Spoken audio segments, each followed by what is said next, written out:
I'm an expert in choreography, but that doesn't mean people should do it the way I do it or even like it. It's absolute free choice. The only thing I encourage people to do is take the opportunity, if you can, if you live someplace where you can do that, watch and listen.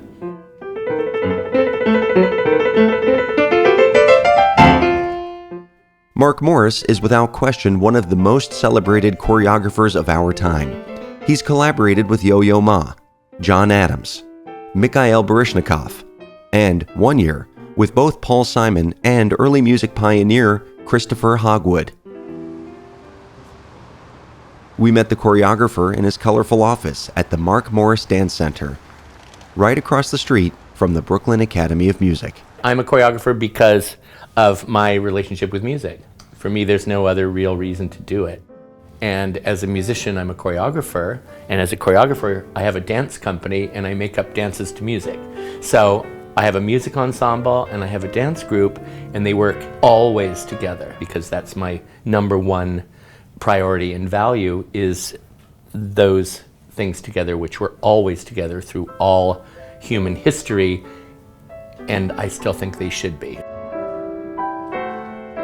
His dances are all so different, which I think also is in response to the fact that his musical inspiration is so different. He's choreographed to Monteverdi and to the Beatles and basically almost everything in between.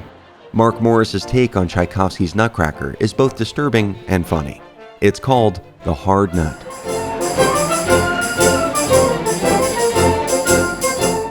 A recent work, The Look of Love, is set to the music of Burt Bacharach. It won't be long till happiness steps up to greet me. Spring, Spring, Spring is based on an arrangement of Stravinsky's Rite of Spring by the jazz trio The Bad Plus.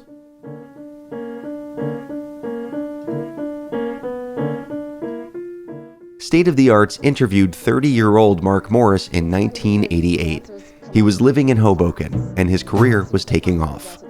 I want to do pieces that I haven't done before, and so that's why I'm not like a downtown postmodern or something like that. I mean, I just make up these pieces. I'm more of a modernist, constructivist, neo-anti-something, And the convenient and serendipitous bit was that when I decided to put on a concert of my own, my first concert as the Mark Morris Dance Group, I applied for a grant with the New Jersey State Council on the Arts and got it. Then I put on my first performance. I mean, I'm not exactly modeling my career on anybody else's because, it's unprecedented. It's never happened to me. I don't know what it's like. I don't know what happens next. I know that I like how this is going, and I like to continue it. I mean, there are other things I'd like to do, but this is it. I could do this for a very long time if I hold out.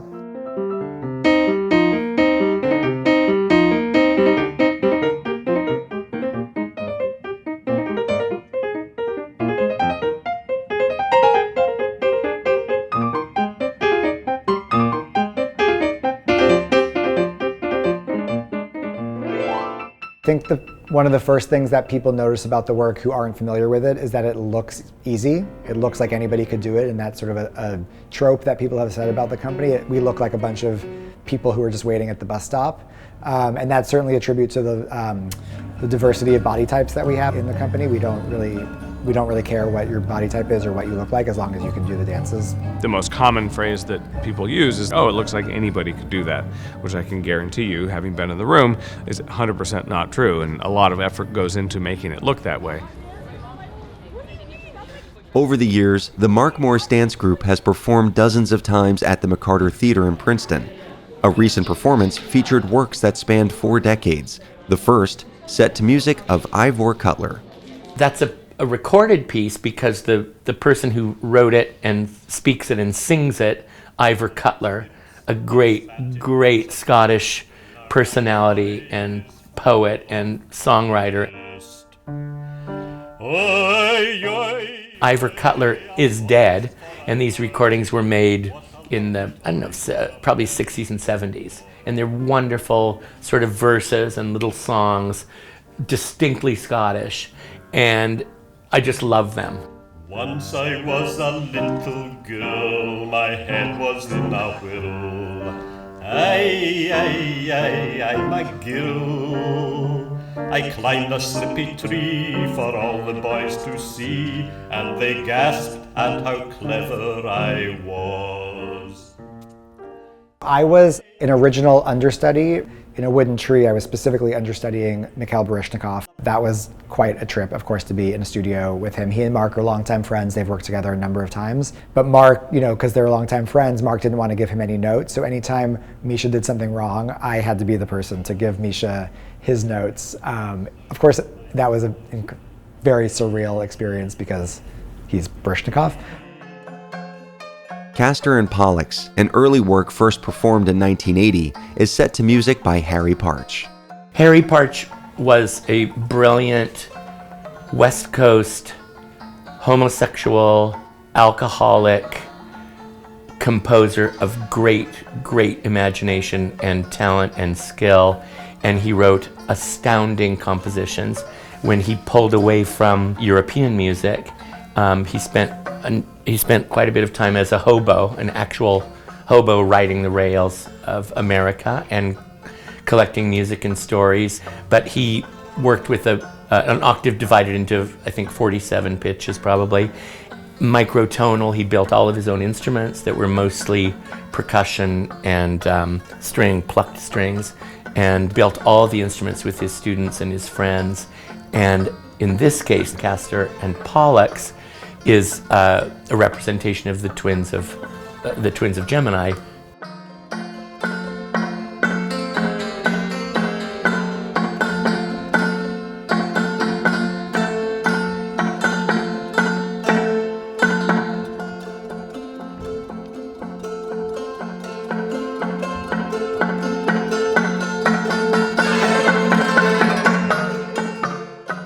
The importance, the urgency in civilization, not just in American culture, is for the arts. That's also reading. Literacy is super important. From there, you can go to poetry or songs or stories, but all of that stuff, that includes music and dance, art of any kind, which scares a lot of Americans, and there's no reason for it to. It's your friend.